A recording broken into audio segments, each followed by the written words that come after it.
తెలంగాణ విమోచన దినోత్సవ కార్యక్రమాలు ప్రారంభమై ఇప్పుడు ఆ లైవ్ చూద్దాం.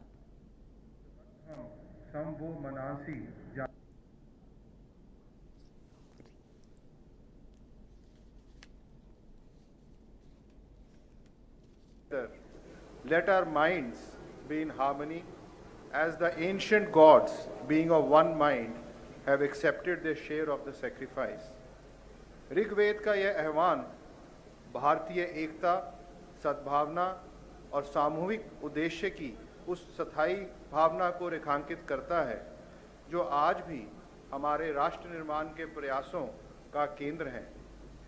78वें हैदराबाद मुक्ति दिवस पर हम इस भावना का स्मरण करते हैं जब हमने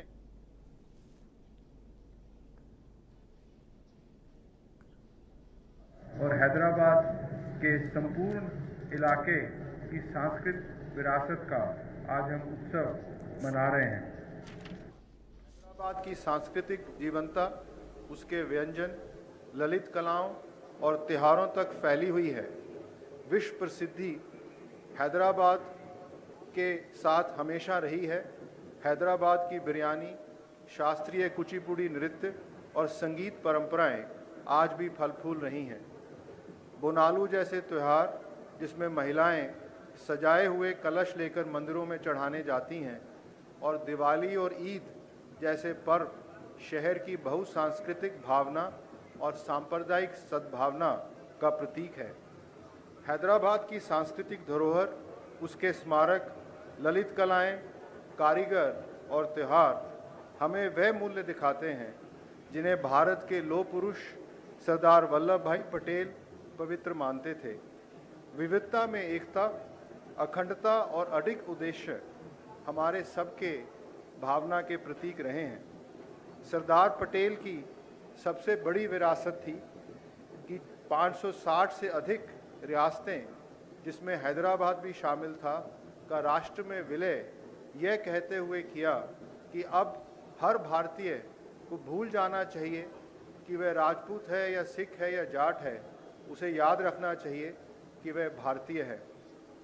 इस प्रकार जब हम हैदराबाद मुक्ति दिवस मनाते हैं, हम केवल राजनीतिक एकीकरण का ही नहीं बल्कि उस सांस्कृतिक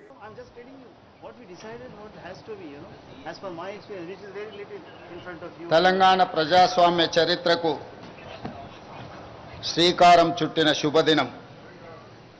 ప్రజల చేత, ప్రజల కొరకు ప్రజలే రాసుకున్న పోరాట చరిత్ర మనది. నిజాం నియంతృత్వంపై సామాన్యుడు సాయుధ పోరాటంతో సాధించుకున్న విజయం ఈరోజు మనము అనుభవిస్తున్న ప్రజాస్వామ్యం.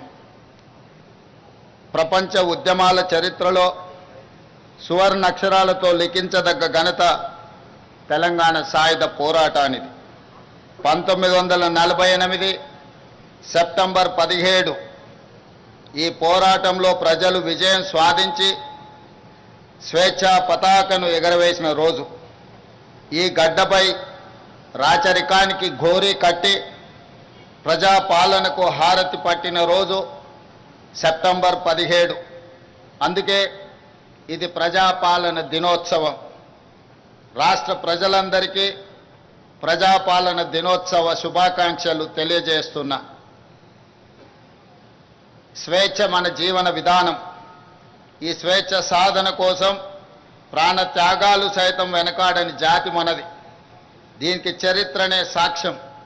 అణిచివేత, పెద్దనారితనం, నియంతృత్వం, బానిసత్వ సంకెళ్లను బద్దలు కొట్టి స్వేచ్ఛకు ఊపిరి పోయడానికి ఊపిరి వదిలిన వందలాది మంది అమరులకు ఈ సందర్భంగా ఘన నివాళి అర్పిస్తున్నాను. సెప్టెంబర్ 17, 1948 తెలంగాణ చరిత్రలో ఒక మైలురాయి. అదేవిధంగా డిసెంబర్ 7, 2023 స్వరాష్ట్ర ప్రజాస్వామ్య ప్రస్థానంలో మరో మైలురాయి. లోతైన అవగాహనతో, సమకాలీన చరిత్రపై నిశితమైన విశ్లేషణతో నేను ఈరోజు ఈ మాట చెబుతున్నాను. ఎన్నో ఆశలు, ఆకాంక్షలతో మొదలైన స్వరాష్ట్ర ప్రస్థానం తిరిగి మళ్ళీ నియంతృత్వ నిర్బంధంలోకి జారిపోయిన తీరు గత ప్రభుత్వంలో మనం చూసాం.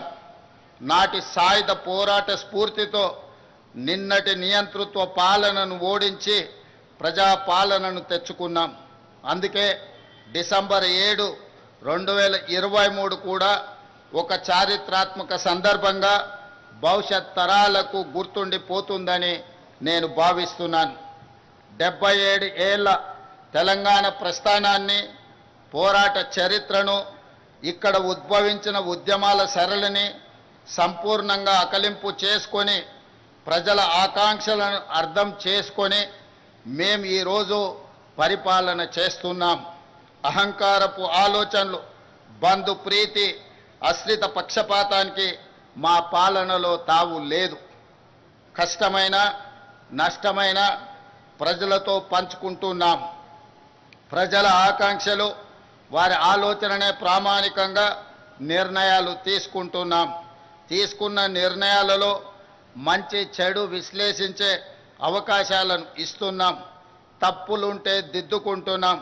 మంచి చేయడమే బాధ్యతగా మేము భావిస్తున్నాం. అభివృద్ధిలో ప్రపంచంతో పోటీ పడాలన్న తపనతో పని చేస్తున్నాం. ప్రతి పేదవాడి ముఖంలో ఆనందమే లక్ష్యంగా సంక్షేమ పథకాలను, సంక్షేమ చరిత్రను తిరగరాస్తున్నాం. 7 దశాబ్దాలుగా తెలంగాణ ఆశిస్తున్న స్వేచ్ఛ, సామాజిక న్యాయం, సమాన అవకాశాలు మా ప్రభుత్వ ప్రాథమిక ఎజెండా. ఏ సామాజిక లక్ష్యాల కోసం తెలంగాణ తపించిందో, ఏ సమానత్వ సాధన కోసం మన గడ్డపై ఉద్యమాలు జరిగాయో, ఈ పవిత్ర లక్ష్య సాధననే మా ప్రాధాన్యత. అభివృద్ధిలోనే కాదు, స్వేచ్ఛ, సమాన అవకాశాలు, సామాజిక న్యాయం విషయంలో కూడా తెలంగాణ దేశానికి ఒక రోల్ మోడల్గా ఉంటుంది అని ఈ సందర్భంగా నేను తెలియజేస్తున్నాను. అదేవిధంగా మిత్రులారా, విద్యనే మన విజయానికి వజ్రాయుధమని నేను బలంగా విశ్వసిస్తున్నాను. ప్రపంచ స్థాయి అవకాశాలను అందుకోవడమే కాదు, శాసించే స్థాయి తెలంగాణ యువతకు రావాలి. దానికి విద్యనే ఒక మంచి మార్గం.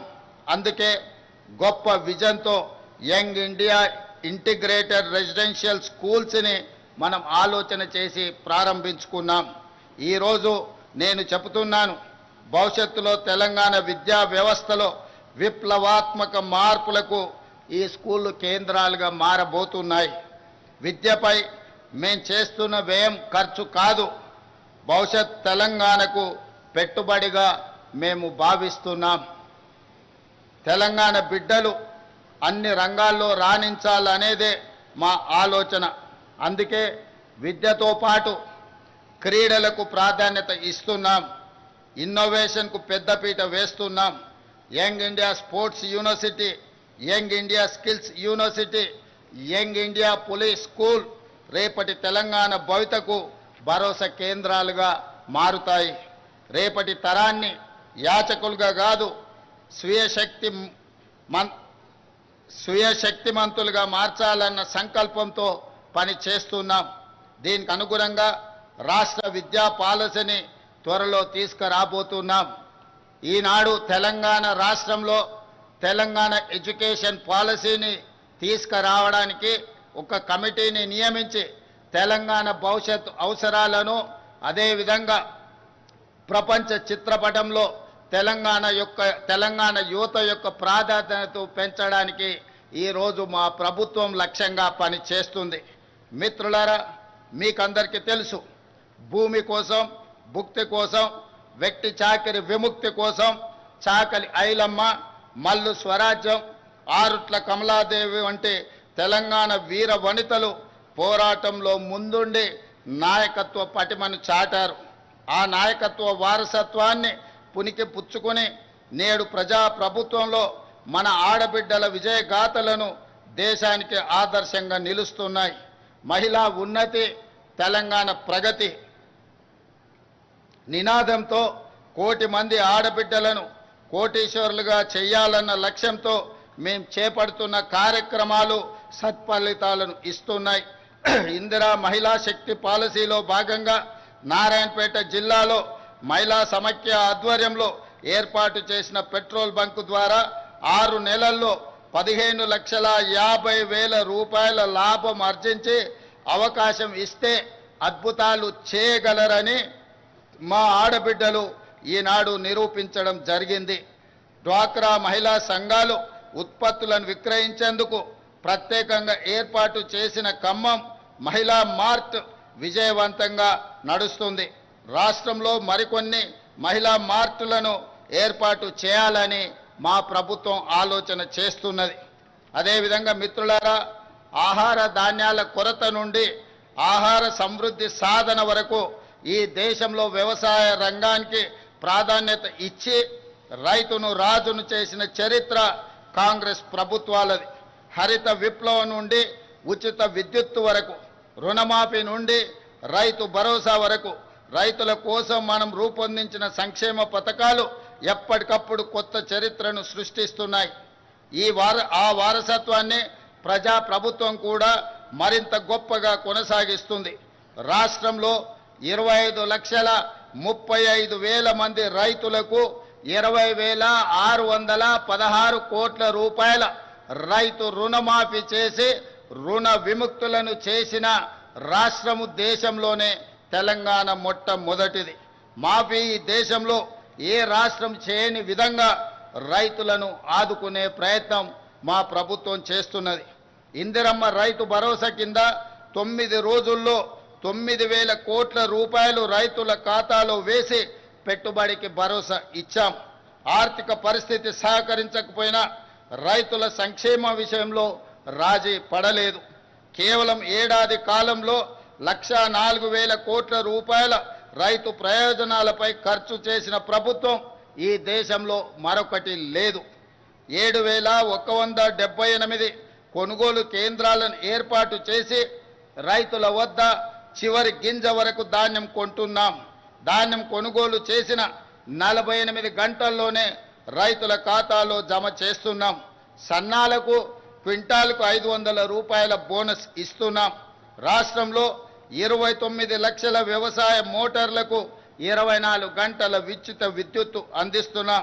దీనికోసం రాష్ట్ర ప్రభుత్వం 16,691 కోట్ల రూపాయల సబ్సిడీని విద్యుత్ సంస్థలకు చెల్లిస్తున్నాం. గత ఏడాది 2,90,0 కోట్ల టన్నుల ధాన్యం ఉత్పత్తిలో దేశానికే తెలంగాణ ఆదర్శంగా నిలిచింది.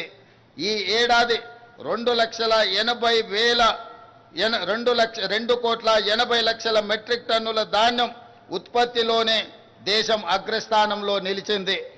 అదేవిధంగా మిత్రులారా, ప్రజాప్రభుత్వం తొలి 20 నెలల్లోనే ఎలాంటి వివాదాలకు ఆస్కారం లేకుండా సుమారు 60,000 ప్రభుత్వ ఉద్యోగాల భర్తీ చేశాం.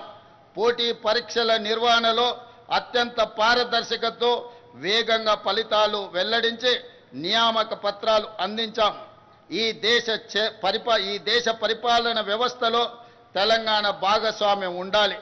అందుకే అఖిల భారత సర్వీసులకు వెళ్ళాలని కోరుకునే తెలంగాణ బిడ్డల కోసం ప్రభుత్వం అండగా నిలుస్తుంది. రాజీవ్ గాంధీ సివిల్స్ అభయ హస్తం ద్వారా ₹1,00,000 ఆర్థిక సహాయాన్ని ఈ నిరుద్యోగ యువకులకు అందిస్తున్నాం. సివిల్స్ మెయిన్స్కి ఎంపికైన 180 మందికి తెలంగాణ అభ్యర్థులకు ఆగస్టు 11న ఈ ఆర్థిక సహాయాన్ని అందించాం. మెయిన్స్కి ఎంపికైన వారికే కాక ఇంటర్వ్యూకి ఎంపికైన అభ్యర్థులకు ₹1,00,000 సహాయాన్ని అందిస్తున్నాం. ఢిల్లీలో వసతి ఏర్పాటు చేస్తున్నాం. ఇలా ఆర్థిక సహాయం పొందిన వారిలో ఇప్పటి వరకు 10 మంది అఖిల భారత సర్వీసులకు ఎంపిక కావడం తెలంగాణకు గర్వకారణం. మా ప్రభుత్వం చేస్తున్న ప్రయత్నాలు సత్ఫలితాలను అందిస్తున్నాయని నేను భావిస్తున్నాను. అదేవిధంగా మిత్రులారా, భూ పోరాటాల చరిత్రనే తెలంగాణ చరిత్ర. గత ప్రభుత్వం తెచ్చిన ధరణి కారణంగా తెలంగాణ రెవెన్యూ వ్యవస్థ మొత్తం అస్తావ్యస్తమైపోయింది. తమ దోపిడీకి అడ్డుగా ఉన్నారనే రెవెన్యూ ఉద్యోగులను, సిబ్బందిని దొంగలుగా, దోపిడీదారులుగా చిత్రీకరించి గత పాలకులు ముద్ర వేశారు. ప్రజా ప్రభుత్వం వచ్చాక ఆ పరిస్థితిని చక్కదిద్ది రెవెన్యూ ఉద్యోగులకు ఆత్మ గౌరవాన్ని ఇచ్చి ప్రజలకు సమర్థవంతంగా సేవలు అందించే దిశగా వారిని ప్రోత్సహిస్తున్నాం. అందులో భాగంగానే భూభారతి చట్టం తెచ్చాం. క్షేత్రస్థాయిలో ఈ చట్టాన్ని సమర్థవంతంగా అమలు చేసేందుకు ఇటీవలనే 5,000 మంది గ్రామ పాలన అధికారులను నియమించడం జరిగింది. వాళ్ళు నిజాయితీగా ప్రజలకు సేవలు అందించి గ్రామీణ రెవెన్యూ వ్యవస్థను తిరిగి పునర్నిర్మిస్తారన్న విశ్వాసం, నమ్మకం మా ప్రభుత్వానికి సంపూర్ణంగా ఉన్నది. ఈరోజు సాదా బైనామాలు కావచ్చు, భూభారతికి సంబంధించిన సమస్యలు కావచ్చు, ఈ గ్రామ పాలన అధికారులు ప్రజలకు చేరువై ఈ సమస్యల్ని పరిష్కరించాలని మా ప్రజా ప్రభుత్వం భావిస్తున్నది. అదేవిధంగా ఇందిరమ్మ ఇళ్ల నిర్మాణాలు గ్రామాలలో పేదల ఆత్మ గౌరవానికి ప్రతీకలు. కొత్తగూడెం జిల్లా అశ్వరావుపేట నియోజకవర్గంలోని బెండాలపాడు గ్రామంలో ఇందిరమ్మ ఇండ్ల గృహ ప్రవేశ మహోత్సవంలో పాల్గొన్నప్పుడు ఆ పేదల కళ్ళల్లో చూసిన ఆనందం నాకెనలేని సంతృప్తిని, సంతోషాన్ని అందించింది. తొలి విడతగా 22,500 కోట్ల రూపాయలతో ప్రతి నియోజకవర్గంలో 3,500 ఇందిరమ్మ ఇల్లు లేని పేదవాళ్లకు అందించడం ద్వారా వాటికి సంబంధించి డబ్బుల చెల్లింపులు కూడా గ్రీన్ ఛానల్ ద్వారా నిర్మించుకున్న పని జరిగిన మరుక్షణమే ఆ పేదలకు నిధులను విడుదల చేస్తూ ఈనాడు పేదల యొక్క ఆత్మగౌరవాన్ని పెంచడానికి మా ప్రజా ప్రభుత్వం ప్రయత్నం చేస్తున్నదనడానికి నేను చెప్పడానికి సంతోషిస్తున్నాను. అదేవిధంగా మిత్రులారా, తెలంగాణ అంటే దేశానికి ఆదర్శంగా నిలిచిన అన్నదాతలే కాదు, పేదలకు ఆకలి తీర్చే సన్న బియ్యం పథకం కూడా. సన్న బియ్య సంక్షేమ పథకానికి ఈరోజు కేర్ ఆఫ్ అడ్రస్ తెలంగాణ రాష్ట్రం. దేశంలోనే మరే రాష్ట్రంలో ఇటువంటి పథకం లేదు. రాష్ట్రంలోని 3,10,00,000 మంది పేదలకు సన్న బియ్యం అందించడం ద్వారా ఆత్మగౌరవంతో బ్రతికి ఆ సన్న బియ్యంతోనే తమ సంటి పిల్లలకు తినిపించే పరిస్థితి, ఒక ఆరోగ్యవంతమైన తెలంగాణను, ఆత్మగౌరవంతో కూడుకున్న తెలంగాణను ఈరోజు పేద ప్రజానికానికి అందించడానికి ప్రజా ప్రభుత్వం ప్రయత్నం చేస్తున్నదని చెప్పడానికి నేను సంతోషిస్తున్నాను. అదేవిధంగా మిత్రులారా, కృష్ణానది జలాలు, గోదావరి నదీ జలాలకు సంబంధించి ఈనాడు జరుగుతున్న చరిత్ర మీకందరికీ తెలుసు. ఈ 2 నదులు తెలంగాణ జీవ నదులు. ఆ నదుల్లో మనకు హక్కుగా దక్కాల్సిన నీటి వాటాలపై రాజీ పడేది లేదు. గత పాలకుల తప్పులను సరిదిద్ది ప్రతి చుక్క నీటిపై పక్కా హక్కులు సాధించే దిశగా కృష్ణా జలాల విషయంలో న్యాయ పోరాటానికి తెలంగాణ ప్రభుత్వం సిద్ధమవుతున్నది. ఇటీవలే మన ఇంజనీర్లకు, న్యాయ నిపుణులకు స్పష్టమైన దిశ నిర్దేశం రాష్ట్ర ప్రభుత్వం చేయడం జరిగింది. కృష్ణా జలాలలో తెలంగాణకు న్యాయంగా రావాల్సిన, ముఖ్యంగా నికర జలాలు, వరద జలాలు, మిగులు జలాలు మొత్తం కలిపితే తెలంగాణకు రావాల్సింది 904 టీఎంసీల నీళ్లు. ఈ 904 టీఎంసీల నీళ్లను సాధించడానికి కృష్ణా ట్రిబ్యునల్ ముందు తెలంగాణ తరఫున పక్కాగా బలమైన వాదన వినిపించడానికి అవసరమైన సూచనలను, సలహాలను సాగునీటి పారుదల శాఖ మంత్రితో పాటు మేమే స్వయంగా సమీక్షించి వాళ్లకు సూచనలు చేయడం జరిగింది. అందుకే ఈరోజు తెలంగాణ రాష్ట్రానికి కృష్ణా నదీ జలాలలో రావాల్సిన వాట కోసము ఈ ప్రభుత్వం పక్కా ప్రణాళికతో పక్కడ్బందీగా ప్రయత్నం చేసి మనకు రావాల్సిన వాటాను సాధించుకుంటామని నేను ఈ సందర్భంగా తెలియజేస్తున్నాను. అదేవిధంగా ఈరోజు 2027 ఎస్ఎల్బీసీ టన్నెల్ ఆనాడు మొదలుపెట్టి వివిధ కారణాల చేత ఆగిపోయింది. ఈరోజు ఎస్ఎల్బీసీ టన్నెల్ పూర్తి చేస్తే కృష్ణానది జలాలలో మన వాటాలను వినియోగించడమే కాదు, నల్గొండ జిల్లాలో ఉన్న ఫ్లోరైడ్ సమస్యను పరిష్కరించడమే కాకుండా 3,60,000 ఎకరాలకు సాగునీరును అందించి నల్గొండ జిల్లాను పట్టి పీడిస్తున్న ఫ్లోరైడ్ సమస్యను పరిష్కరించడానికి ఎస్ఎల్బీసీ టన్నెల్ పూర్తి చేయాలి. ఈ ఎస్ఎల్బీసీ టన్నెల్ పూర్తి చేసే క్రమంలో మొన్న ప్రమాదం జరిగి కొంతమంది కార్మికులు చనిపోయినారు. ఆ కార్మికుల కుటుంబాలకు 25 లక్షల రూపాయల నష్టపరిహారం ఇవ్వడమే కాకుండా తిరిగి ఆ పన్నులను ప్రారంభించడానికి ఎస్ఎల్బీసీ టన్నెల్ని 2027 డిసెంబర్ 9లోగా పూర్తి చేసి తెలంగాణ రైతాంగానికి అంకితం చేయాలని, నల్గొండ ఫ్లోరైడ్ బాధితులను ఆదుకోవాలని ఒక సంకల్పంతో మేము ముందుకు వెళ్తున్నాం. ఎవరు ఎన్ని అడ్డంకులు కల్పించినా, అవాకులు చెవాకులు పేలినా మా ప్రయత్నంలో మేము వెనకడుగు వేయం. సమస్యలు వచ్చినప్పుడు నిటారుగా నిలబడి ఆ సమస్యల్ని అడ్డుకుంటాం, ఆ సమస్యల్ని పరిష్కరించుకుంటాం, తప్పుడు ప్రచారాలను తిప్పి కొడతామని చెప్పి ఈ సందర్భంగా తెలంగాణ సమాజానికి నేను తెలియజేయడానికి సంతోషిస్తున్నాను. అదేవిధంగా హైదరాబాద్ అనేది ఒక బ్రాండ్. ఈ బ్రాండే మన యొక్క ఇమేజ్ ప్రపంచ స్థాయిలో. అందుకే హైదరాబాద్ గేట్వే ఆఫ్ వరల్డ్గా తీర్చిదిద్దాలని ఈనాడు పూర్తి స్థాయిలో మన ప్రభుత్వం ప్రణాళికలు రచిస్తుంది. దాంట్లో భాగంగానే హైదరాబాదు మహానగరం మన బలం, మన బ్రాండ్. ఈ బ్రాండ్ను భవిష్యత్తులో ప్రపంచ వేదికపై సగర్వంగా నిలబెట్టే దీర్ఘకాలిక ప్రణాళికలను రచిస్తున్నాం.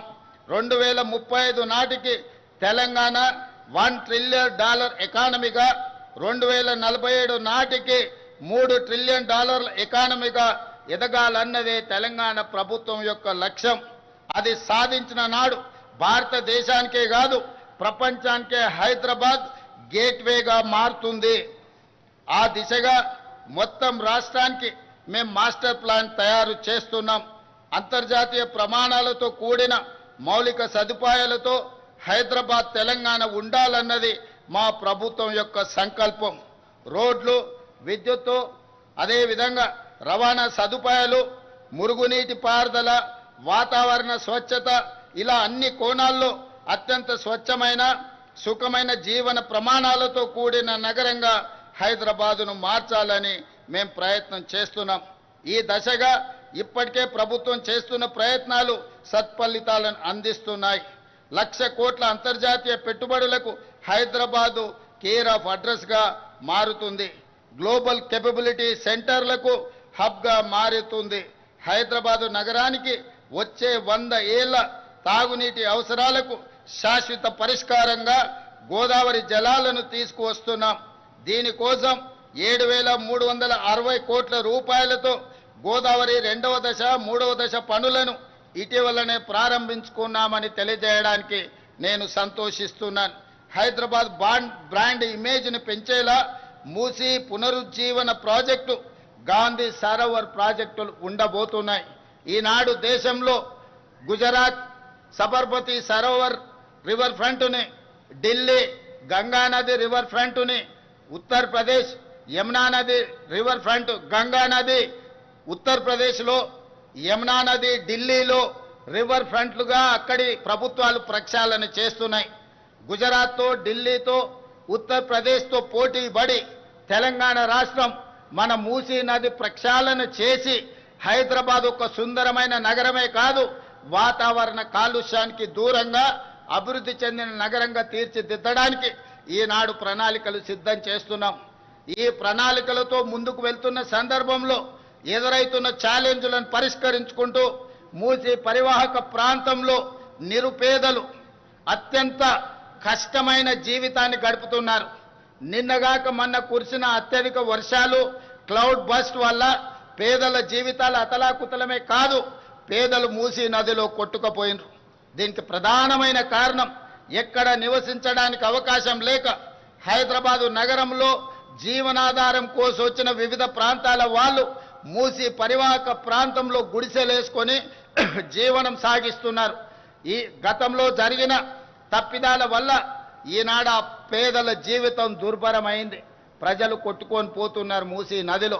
అందుకే ఆలోచన చేసి మూసీ పరివాహక ప్రాంతంలో ఉన్న పేదలకు మంచి జీవన ప్రమాణాలు కల్పించే అభివృద్ధిని చేయడమే కాదు, మూసీ పరివాహక ప్రాంతాన్ని కూడా అద్భుతంగా తీర్చిదిద్ది ఒక ఆర్థిక వ్యవస్థగా ఒక నైట్ ఎకానమీ హైదరాబాద్ నగరం రోజంతా పనిచేస్తే మూసీ రివర్ ఫ్రంట్ మొత్తం రాత్రి మొత్తం సాయంత్రం 7 గంటల నుంచి ఉదయం 6 గంటల వరకు అక్కడ ఆర్థిక వ్యవస్థను బలోపేతం చేసి అక్కడ వ్యాపార పారిశ్రామిక కార్యక్రమాలను నిరంతరం జరిగే విధంగా ప్రభుత్వం అనుమతులు ఇవ్వడం ద్వారా తెలంగాణ రాష్ట్ర ఆర్థిక వ్యవస్థను పెంపొందించడమే కాదు తెలంగాణ నిరుద్యోగ యువతకు ఉద్యోగ ఉపాధి అవకాశాలు అక్కడ వస్తాయి. అందుకే ఈరోజు తెలంగాణ రాష్ట్ర ప్రభుత్వం మూసీ నది ప్రక్షాళన మూసీ నది పరివాహక ప్రాంతంలో అభివృద్ధి కార్యక్రమాలు ఈ అభివృద్ధి కార్యక్రమాల వల్ల నిరుద్యోగ యువకులకు ఉద్యోగ ఉపాధి అవకాశాలు కల్పించడమే కాకుండా రాష్ట్రానికి ఒక సైకిల్ కొత్త ఆర్థిక వ్యవస్థను అందిస్తాం. ఈరోజు ఉదయం 6-7 గంటల నుంచి రాత్రి 9 గంటల వరకే మన వ్యాపార కార్యక్రమాలు జరుగుతున్నాయి. కానీ మూసీ నది పరివాహక ప్రాంతంలో రాత్రి మొత్తం ఆర్థిక వ్యవస్థ నడిచే విధంగా ప్రతి వాళ్ళు ఏమి కావాలన్నా అక్కడ నుంచి పొందవచ్చు, ప్రతి వాళ్ళు అక్కడికి వెళ్ళొచ్చు, ప్రపంచ పర్యాటకులను ఆకర్షించే విధంగా మూసీ నది పరివాహక ప్రాంతాన్ని ఈరోజు అభివృద్ధి చేస్తాం. ఇదే కాదు, హిందువులకు సంబంధించిన దేవాలయం కావచ్చు, ముస్లిం సోదరులకు సంబంధించిన మసీద్ కావచ్చు, సిక్కు సోదరులకు సంబంధించిన గురుద్వారా కావచ్చు, క్రిస్టియన్ సోదరులకు సంబంధించిన చర్చిలు కావచ్చు, ఈ నదీ పరివాహక ప్రాంతంలో మత సామరస్యంతో కూడుకున్న గొప్ప కట్టడాలను కట్టడం ద్వారా ప్రపంచ పర్యాటకులను ఆకర్షించి ఈ ప్రాంతాన్ని అభివృద్ధి చేయాలన్న ఆలోచన చేయడమే కాకుండా తెలంగాణ వైతాళికులు తెలంగాణ చరిత్రకు తెలంగాణ పోరాటాలకు ప్రతీకలైన గొప్ప వ్యక్తుల యొక్క అక్కడ విగ్రహాలు పెట్టుకోవడం ద్వారా ప్రపంచ పర్యాటకులకు తెలంగాణ చరిత్రను అందించడానికి ఈ మూసీ నది పరివాహక ప్రాంతాన్ని ఈరోజు అభివృద్ధి చేయబోతున్నాం. ఈనాడు హైదరాబాద్ చార్మినార్ ప్రాంతంలో వెళ్తే కాలు తీసి కాలు పెట్టలేని పరిస్థితి. ఉస్మానియా ఆసుపత్రికి వెళ్తే ఆ దుర్గంధంతో మనం చనిపోయే పరిస్థితులు ఉన్నాయి. వీటన్నిటిలో మార్పు రావాలి. ఈ మార్పు తెలంగాణ అభివృద్ధిలో భాగస్వామ్యం కావాలి. వీటి కోసం నా ప్రభుత్వం నిరంతరం ప్రయత్నం చేస్తుంది. ఈ ప్రయత్నంలో ఒడిదుడుకులు వచ్చినా నిటారుగా నిలబడి అడ్డుకుంటాం, అభివృద్ధిని ముందుకు తీసుకువెళ్తాం. భవిష్యత్ తరాలకు మూసీ నది పరివాహక ప్రాంతం ప్రపంచానికే ఆదర్శంగా నిలబడే విధంగా ఈనాడు ప్రభుత్వం ప్రణాళికలు రచిస్తుంది. తొందరలోనే ఈ ప్రణాళికలను కార్యక్రమాలను ప్రారంభించుకుంటాం. డిసెంబర్ 9, 2025 లోపల ఈ ప్రణాళిక కార్యక్రమాలను ప్రారంభించుకుంటామని తెలియజేయడానికి నేను సంతోషపడుతున్నాను. అదేవిధంగా ఓఆర్ఆర్పై తలపెట్టిన గేట్వే ఆఫ్ హైదరాబాద్ గొప్ప స్వాగత తోరణంగా నిలుస్తుంది. 24,000 కోట్ల రూపాయల అంచనాతో మెట్రో 2వ దశ విస్తరణ ప్రాజెక్టును చేపట్టబోతున్నాం. ఇప్పటికే 69 కిలోమీటర్లు ఉన్న మెట్రో మార్గానికి అదనంగా 2వ దశలో 77 కిలోమీటర్ల మేర మెట్రో రైలును నిర్మించాలనే ప్రయత్నాలు చేస్తున్నాం. తొందరలోనే మెట్రో విస్తరణ పనులను కూడా ప్రారంభించుకుంటామని తెలియజేస్తున్నాను. అదేవిధంగా మిత్రులారా, తెలంగాణ ప్రాంతం పోరాటాలకు వేదిక, తెలంగాణ ప్రాంతం త్యాగాలకు వేదిక, తెలంగాణ ప్రాంతం అమరవీరులకు ఒక ప్రతీక. అలాంటి తెలంగాణ ప్రాంతాన్ని ఈనాడు మత్తు మహమ్మారి గంజాయి కావచ్చు, డ్రగ్స్ కావచ్చు, తెలంగాణ యువతను పట్టి పీడిస్తున్నది. ఇది నా సమస్య, మీ సమస్య, ప్రతి పేదవాడి సమస్య. ధనవంతులు, శ్రీమంతులు లేదా విలాసవంతమైన జీవితం గడుపుతున్న వాళ్ళే ఈ గంజాయి డ్రగ్స్ బారిన పడడం లేదు. ఈనాడు జరుగుతున్న కేసులు, వస్తున్న సమాచారం, మధ్యతరగతికి సంబంధించిన యువత కూడా పెడధోరణిలో పోతున్నారు. పట్టణానికే పరిమితంగా, నగరానికే పరిమితం కాలే, పట్టణాలు, గ్రామీణ ప్రాంతాలలో కూడా ఈనాడు గంజాయి మూలాలు కనిపిస్తున్నాయి. ఎక్కడ చూసినా కేసులు జరుగుతున్నాయి. ఈ కేసుల వెనకాల చూస్తే గంజాయి ప్రభావమో డ్రగ్స్ ప్రభావమో అధికంగా కనిపిస్తుంది. అందుకే మిత్రులారా, ఈనాడు మీ అందరి సహకారాన్ని నేను కోరుకుంటున్నా. ప్రజలు ఇందులో సంపూర్ణంగా ఈ ప్రభుత్వంతో కలిసి రావాలి. కొంతమందికి ఇష్టం లేకపోవచ్చు, కొంతమందికి మా ప్రయత్నం నచ్చకపోవచ్చు, కానీ ప్రజల నుంచి నేను ఆశిస్తున్నా మీరందరూ అండగా నిలబడాలి. అందుకే గతంలో జరిగిన పరిణామాలు మీకు తెలుసు. డ్రగ్స్కు సంబంధించి Hyderabad gateway of Hyderabad for development అనుకుంటా డ్రగ్స్కి గేట్వేగా కొంతమంది మార్చుకోవడం జరిగింది. అందుకే ఈనాడు ఈ డ్రగ్స్ను నియంత్రించడానికి ఈగల్ ఫోర్స్ను తీసుకొచ్చినాం. ఎక్కడైనా మీకు అందరికీ తెలుసు, గద్ద ఆకాశంలో ఎన్ని వందల మీటర్ల పైన ఎగిరినా తన టార్గెట్ను నిశితంగా గమనించి పక్కాగా గద్ద తను చేయాల్సిన పని చేస్తుంది. అందుకే ఈరోజు తెలంగాణ రాష్ట్రంలో ఈ గంజాయిని డ్రగ్స్ను నిర్మూలించడానికి ఈగల్ ఫోర్స్ను తీసుకొచ్చినాం. ఇది భవిష్యత్తులో తెలంగాణ యువతను సరైన దారిలో పెట్టడానికి, ఈ డ్రగ్స్ గంజాయి వ్యాపారాలు చేసే వాళ్ళను నిర్మూలించడం కోసం ఈనాడు ఈ వ్యవస్థను మనం ఏర్పాటు చేసుకోవడం జరిగింది. కొంతమందికి నచ్చకపోవచ్చు, అయినా ఇందులో వెనుకడుగు వెయ్యాలన్న ఆలోచన లేదు. మొన్న జరిగిన ప్రపంచ దేశాలలో 138 దేశాలు ఈ గంజాయి డ్రగ్స్ నిర్మూలన మీద ఒక పోటీ జరిగింది. దాంట్లో Hyderabad police world police summit WPS 2025లో డ్రగ్ కంట్రోల్ కేటగిరీలో మన హైదరాబాద్ నార్కోటిక్ ఎన్ఫోర్స్మెంట్ వింగ్ ప్రథమ బహుమతి సాధించింది. 138 దేశాలలో గంజాయి డ్రగ్స్ను నియంత్రించడంలో పోలీస్ వ్యవస్థల మధ్యలో పోటీ జరిగితే హైదరాబాదు నగర పోలీస్ వ్యవస్థ ప్రపంచంలోనే ప్రథమ స్థానంలో నిలబడ్డది. అంటే ఈరోజు మా ప్రభుత్వం గంజాయి డ్రగ్స్ను నియంత్రించడానికి ఏ రకంగా మన పోలీస్ వ్యవస్థ ప్రయత్నం చేస్తుందో మీరందరూ గమనించాలి. కాబట్టి మిత్రులారా, ఈరోజు గంజాయి డ్రగ్స్కి సంబంధించి ఎంత పెద్దవారు ఉన్నా, ఎవరు బంధువులున్నా, ఎవరు మిత్రులున్నా, ఎవరిని ఈ ప్రభుత్వం వదలదు. వాళ్ళ పట్ల కఠినంగా వ్యవహరిస్తుంది. రాజకీయాలలో వాళ్ళకు హోదాలు ఉండొచ్చు, ఆ హోదాలలో ఉన్న వాళ్ళకు బంధువులు ఉండొచ్చు, ఆ బంధువులకు ఫామ్ హౌజులు ఉండొచ్చు. కానీ ఫామ్ హౌజులు డ్రగ్స్కో గంజాయికో కేంద్రాలుగా మారి ఇలాంటి వాటిని ప్రోత్సహిస్తామంటే ఫామ్ హౌజుల్లోనే కాదు, బొక్కలో దాచుకున్న మా పోలీస్ వ్యవస్థ లాక్కొచ్చి మరి కటకటాల వెనకాల వేస్తుంది. ఇతర దేశాల నుంచి కొంతమంది ఇక్కడికి వచ్చి శాశ్వతంగా ఇక్కడనే స్థిర నివాసం ఏర్పరచుకొని ఈ వ్యాపారాలను కూడా చేస్తుండ్రు. మా పోలీస్ వ్యవస్థ వాళ్ళ పట్ల కూడా ప్రత్యేకమైన నిఘా పెట్టింది. ఖచ్చితంగా వాళ్ళందరిని కూడా పట్టుకుంటాం, వాళ్ళందరినీ కటకటాల వెనకాల తోసేస్తాం. ఈ తెలంగాణ రాష్ట్రాన్ని గంజాయి డ్రగ్స్ రహిత రాష్ట్రంగా, దేశంలోనే ఆదర్శమైన రాష్ట్రంగా తీర్చిదిద్దడానికి మన వ్యవస్థలు అన్నీ పనిచేస్తున్నాయి. మీరందరూ సహకరించాలి. తల్లిదండ్రులందరూ కూడా ఆలోచన చెయ్యాలి. మనం ఎంత కష్టపడి జీవితంలో ఎన్ని విజయాలు సాధించినా, ఎన్ని ఆస్తులు అంతస్తులు కూడబెట్టినా, మన పిల్లలు వ్యసన పరులై గంజాయికో డ్రగ్స్కో బానిసలైతే మన బాధ ఏ విధంగా ఉంటుందో ఒకసారి ఆలోచన చేయండి. ఈరోజు ఈ ప్రభుత్వం చేస్తున్న చిత్తశుద్ధితో కూడుకున్న ఈ ప్రయత్నాన్ని రాజకీయాలకు అతీతంగా, వ్యక్తిగతమైన దేశాలకు అతీతంగా ఈ ప్రభుత్వానికి సహకరించాల్సిన అవసరం ఉన్నది. ఈ విషయంలో వితండవాదం చేయడం కానీ, ప్రభుత్వం చేస్తున్న ప్రయత్నాలను తప్పుపట్టే వాళ్లను తెలంగాణ సమాజం బహిష్కరించాలి. ఈ దేశంలో, ఈ రాష్ట్రంలో గంజాయి కానీ డ్రగ్స్ కానీ ఆనవాళ్లు ఉండొద్దు. ఈ తెలంగాణ రాష్ట్రం పోరాటాలకు వేదిక, త్యాగాలకు పునాదులు. ఈడ అమరవీరులు గొప్ప త్యాగాలు చేసిన చరిత్ర ఉన్నది. ఈ చరిత్ర కాలగర్భంలో కలిసిపోకూడదు. ఈ గంజాయి డ్రగ్స్ బ్యాచ్ను వదలకూడదు. వాళ్ళ పట్ల కఠినంగా వ్యవహరిస్తామని చెప్పి నేను ఈ సందర్భంగా 4 కోట్ల తెలంగాణ ప్రజలకు నేను మాట ఇస్తున్నాను. అదేవిధంగా మిత్రులారా, తెలంగాణ రైజింగ్ 2047 ఏ గ్రామమైనా, ఏ జిల్లా అయినా, ఏ రాష్ట్రమైనా, ఏ దేశమైనా, ఏ సంస్థ అయినా పక్కా ప్రణాళికలను పకడ్బందీగా తయారు చేసుకొని వాటిని అమలు చేసుకుంటూ ముందుకు వెళితే విజయాలు సాధించడం పెద్ద విషయం కాదు.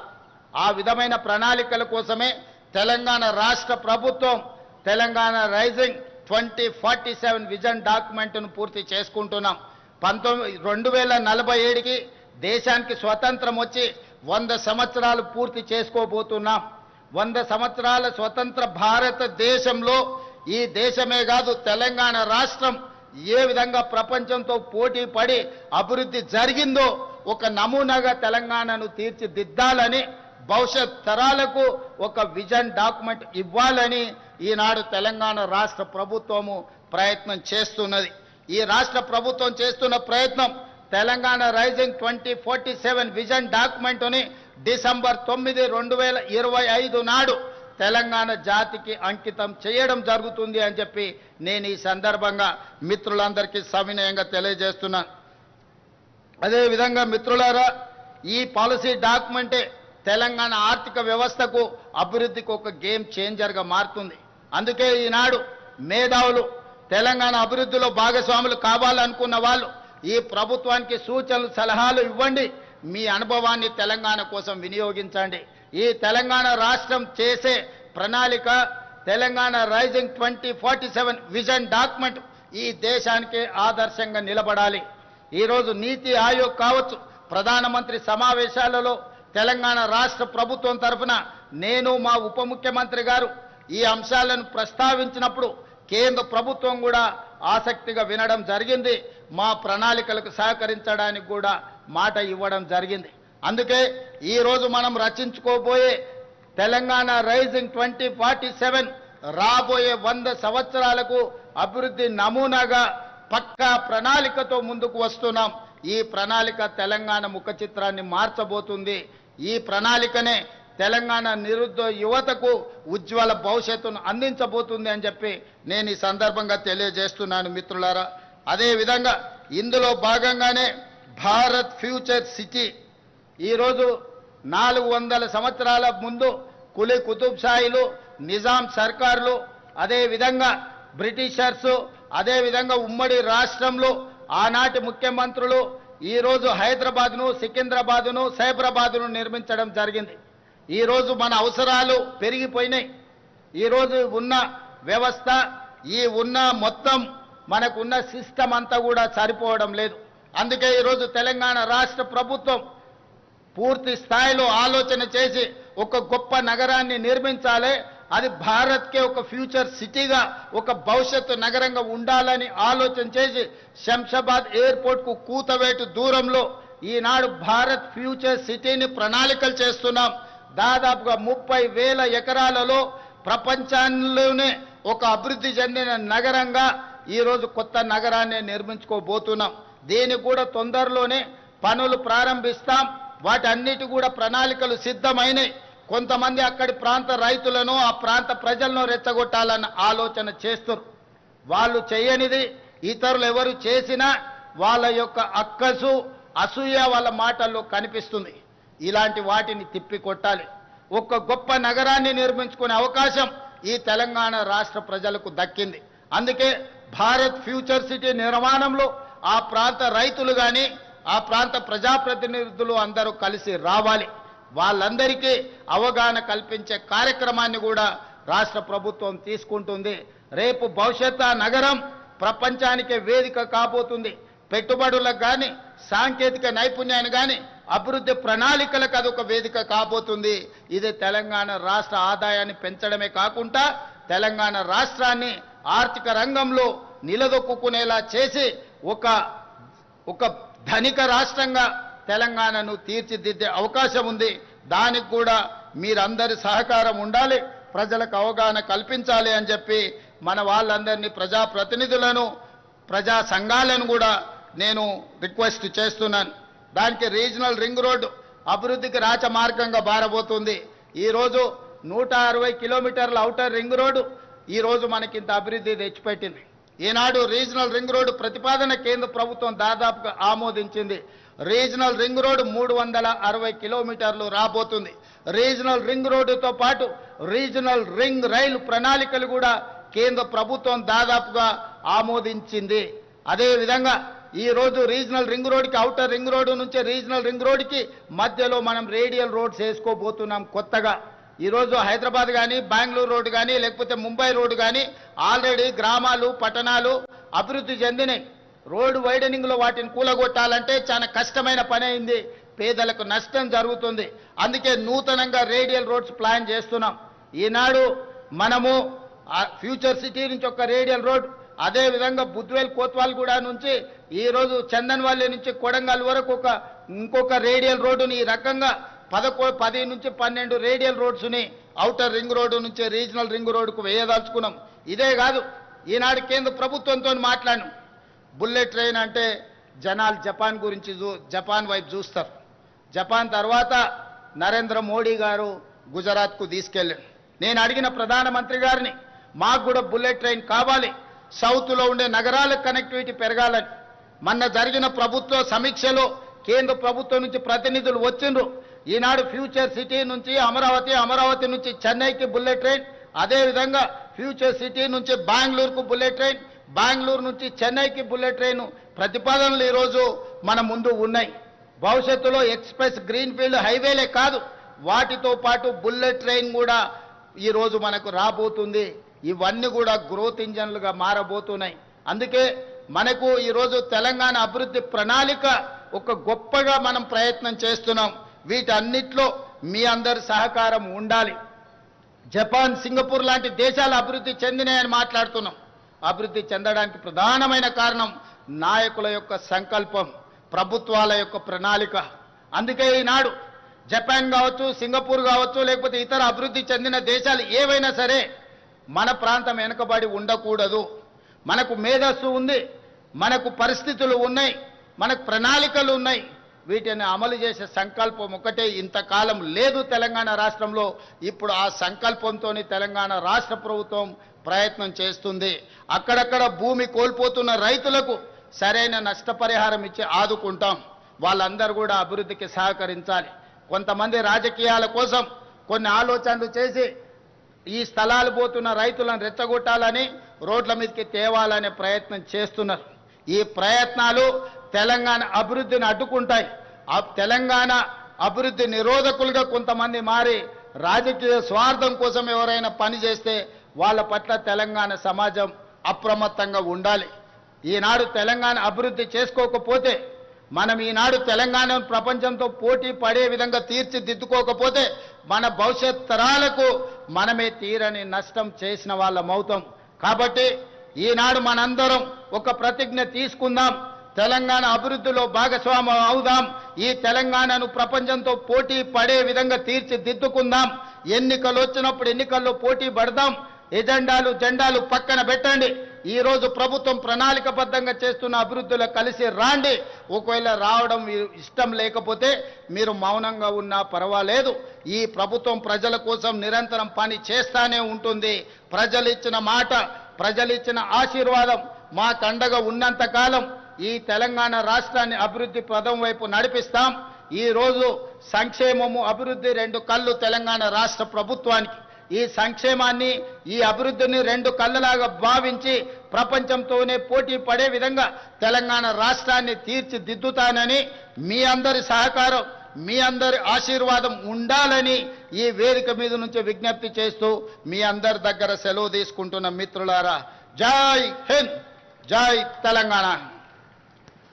విజన్ 47 సంకల్ప పత్రం ఆనరబుల్ సీఎం రేవంత్ రెడ్డి గారి దార్శనిక నేత్రం, ప్రజా పాలన ప్రభుత్వ ప్రణాళికా క్షేత్రం.